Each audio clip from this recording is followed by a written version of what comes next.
The Bureau of Public Enterprises has announced plans to privatize 4 state-owned oil refineries in 2014. And joining me to discuss this and the other news relating to Nigeria's oil and gas downstream space is Lukman Agbola, Acting Divisional Head Energy at Diamond Bank.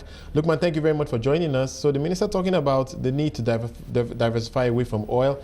We know a key part of some of the moves to take the government out of that space is the privatization of the refineries, and the timeline has been set for 2014 for that to happen. I want to get your take on what investors who may be considering those assets need to bear in mind. Well, I think the most important thing they need to bear in mind is crude theft and pipeline vandalization. Because when you have such a huge investment and you are not being able to refine products, then it becomes a very big challenge. So the key issue really is going to be how are pipelines going to be secured? How are we going to have uninterrupted delivery of crude to the refineries? I think that's going to be the major issue.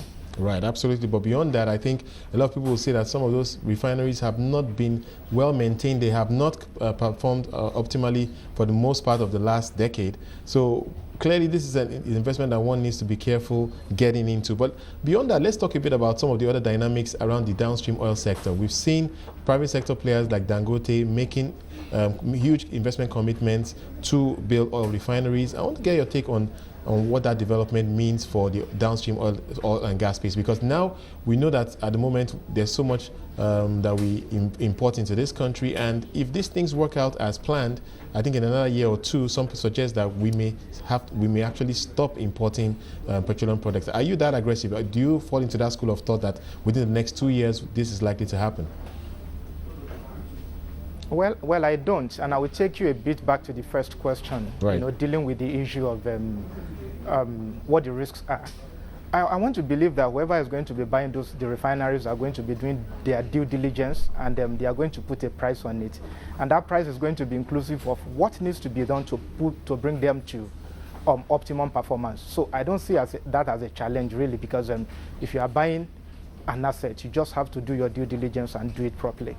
Now, I said no because, of course, the question we need to ask ourselves, first of all, is given the situation with those refineries, how long is turnaround maintenance going to take? And government having said we are going to privatize by next year, I can assure you that chances are that there are not going to be investments going to those refineries any longer. And that means until you finish the privatization process, whoever buys is not going to come in to begin to put money to refurbish those refineries. Right. So those are the issues you are going to face. And I don't think that's going to be done in the next 2 years. So if we are serious and we see those refineries privatized next year, then we can be saying 48 months, which is about 4 years. Okay, of course, go ahead. You want to make a point? Okay.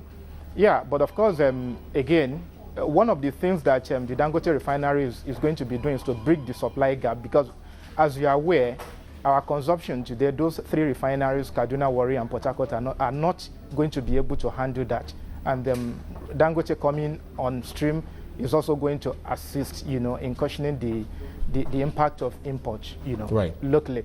But of course, all those cannot happen until certain things are done, which is everybody, going to work. Right. So if we move away from the refineries and we look closer into the Dangote type investment into the downstream oil space, because what I'm hearing is that we might see another deal similar to what Dangote has done announced sometime in the next 1 year. So your thoughts about the risks that investors that are making the type of investment that the Dangote group is making need to bear in mind?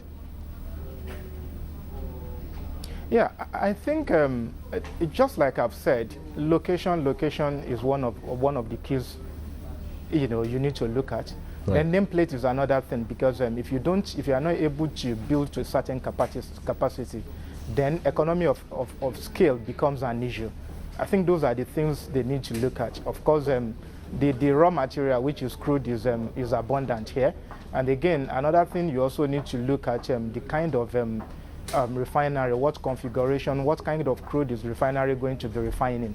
Those are things you need to put into consideration. For example, Nigeria produces light crude, and I don't think anybody will go into heavy crude refinery for whatever reasons. So those are the things that you need to look at when you are investing in such a project. Right, but if you speak to people close to the oil refining business, many will tell you that globally, quite a few of them are loss-making. They are very often owned by the government. So I want to I want to understand why Dangote, for instance, is making the type of investment he is making now. He's Africa's richest man. I doubt he will be doing anything for altruistic reasons in this case. So your thoughts about why it could work in Nigeria? Why can an oil refinery be profitable in Nigeria where it's not profitable elsewhere? Yeah, I think that goes into, the question goes into any manufacturing business. The question you need to ask yourself is this: why is the industrial sector moving out of America and Europe? Of course, one of them is the wage rate, right? And that also goes for the refinery. One of the things you need to look at, or the major things you need to look at in any manufacturing process, is the chain. Where is your raw material going to come from? Where is the industry or the manufacturing outlet located? Where is your market and all that? Those are things you need to put into account. Now, a refinery that is in Europe that doesn't produce oil will need to buy oil, for example, from Nigeria, transport it and all that, and bring it back as refined product to Nigeria. When you put all these costs into it, it becomes very expensive. Now, labor is cheap here, so you're enjoying economy of scale in terms of nearness to the raw material. Labor is cheap, and you have tax holiday. By the time you put all these things together, you are going to see that you are going to actually make profit. And just like I said, the question is this: why are refineries operating efficiently in China and not Nigeria? I think that should be the question. All right, let's talk a bit about your expectations for this industry. I mean, clearly, major investments being announced. Now the government is now announcing a plan to privatize even the refineries that they own.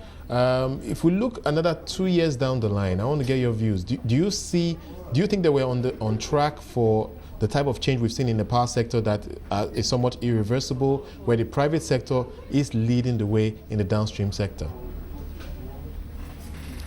Well, in any economy, as you must have seen, the private sector is supposed to lead.